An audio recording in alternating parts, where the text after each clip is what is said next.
মাননীয় প্রধানমন্ত্রী সিঙ্গুরে দাঁড়িয়ে যে শিল্পের কথা বললেন, যে লজিস্টিক হাবের কথা বললেন, সেটা কিন্তু অত্যন্ত ইম্পর্টেন্ট এবং খুব সিগনিফিকেন্ট।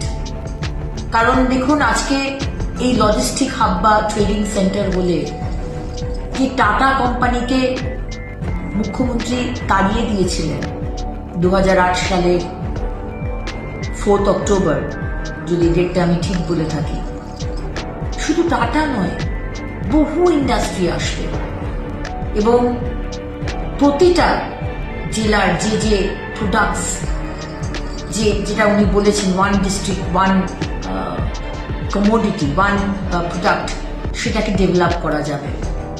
আমি অত্যন্ত এক্সাইটেড। আমার ভাইরা বোনেরা যারা অন্য রাজ্যে চলে গেছেন কাজ করতে, অন্য বিজেপি শাসিত রাজ্যে,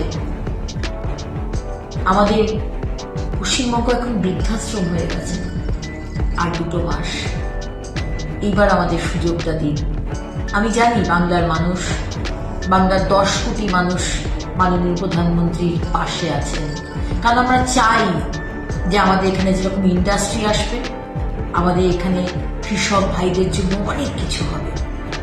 আজকে কিষাণ সম্মান নিধি বলুন, আজকে জলের সমস্যা, আজকে চাষ করতে জল পাচ্ছেন না, ইলেকট্রিসিটি বিল কোনো সাবসিডি দেওয়া হয় না, সার বলুন, বীজ বলুন, কোথাও কোনো সুবিধে নেই।